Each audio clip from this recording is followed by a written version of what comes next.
Hello friends, আজকে আমরা আলোচনা করব সিডিপির আরেকটা টপিক, যেটা হলো শিশুকেন্দ্রিক শিক্ষা। তো শিশুকেন্দ্রিক শিক্ষার যে বিষয়টা, সেটা আমরা মূল বিষয়গুলি যেগুলি পরীক্ষায় আসবে সেগুলি আমরা আলোচনা করব। তো শিশুকেন্দ্রিক শিক্ষার প্রাণকেন্দ্রকে শিশু, আধুনিক শিক্ষা শিশুকেন্দ্রিক শিক্ষা। কিন্তু শিশুকেন্দ্রিক শিক্ষার সূচনাকাল 1800 শতাব্দীতে।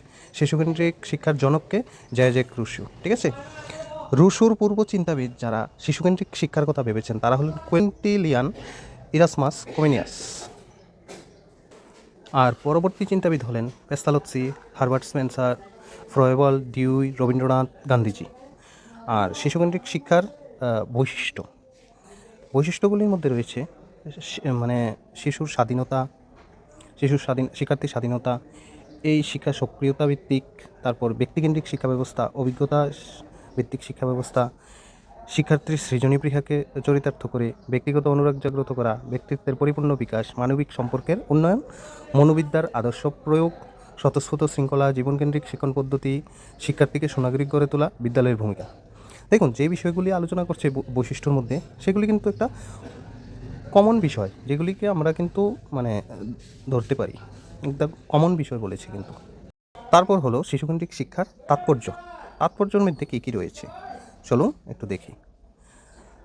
ভারতীয় দার্শনিকগণ, প্রকৃতিবাদী, প্রয়োগবাদী, মনোবিজ্ঞানী, জীববিদ্যা এবং সমাজবিদ্যা সকলেই এর গুরুত্ব উপলব্ধি করেছেন, ঠিক আছে। কারা কারা? সবাই উপলব্ধি করেছেন, ঠিক আছে। ভারতীয় দার্শনিক, প্রকৃতিবাদী, প্রয়োগবাদী, মনোবিজ্ঞানী, জীববিজ্ঞানী, সমাজবিদ্যার বিজ্ঞানীরা সবাই উপলব্ধি করেছেন। তারপর হলো শিশুকেন্দ্রিক শিক্ষার বাধাসমূহ। কী কী কারণে শিশুকেন্দ্রিক শিক্ষা বাধার সম্মুখীন হচ্ছে?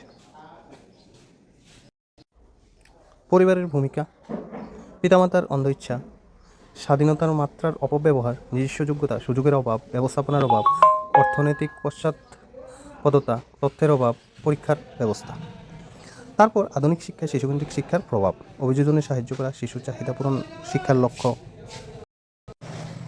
তারপর হলো সার্বিক বিকাশ, পাঠ্যক্রম, সক্রিয়তা ভিত্তিক শিক্ষাদান। তো এইগুলি শিশুকেন্দ্রিক শিক্ষার যে প্রভাব, এটা দেখা যায়, ঠিক আছে। বাধাসমূহ আলোচনা করলাম। তো আমরা কী কী দেখলাম?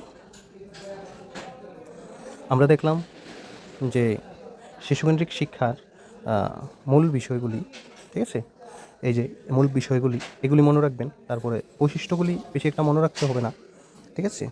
তারপর শিশুকেন্দ্রিক শিক্ষার তাৎপর্য, ঠিক আছে, কতটুকু, যেহেতু এত শত দার্শনিক বলেছেন, তাহলে অবশ্যই ইম্পর্টেন্ট কিছু, ঠিক আছে, যেটা আমরাও অনুভব করতে পারছি। তারপর শিশুকেন্দ্রিক শিক্ষার বাধাসমূহ, এগুলিও মনে রাখতে পারবেন সহজে। তারপর শিশুকেন্দ্রিক শিক্ষার প্রভাবগুলি কী কী। তো এই ছিল সংক্ষিপ্ত আলোচনা শিশুকেন্দ্রিক শিক্ষার নিয়ে। তো এই টপিকগুলি একটু ভালো করে দেখবেন, বিশেষ করে এই পার্টটা একটু ভালো করে দেখে নেবেন, তাহলেই কিন্তু হয়ে গেল। ধন্যবাদ।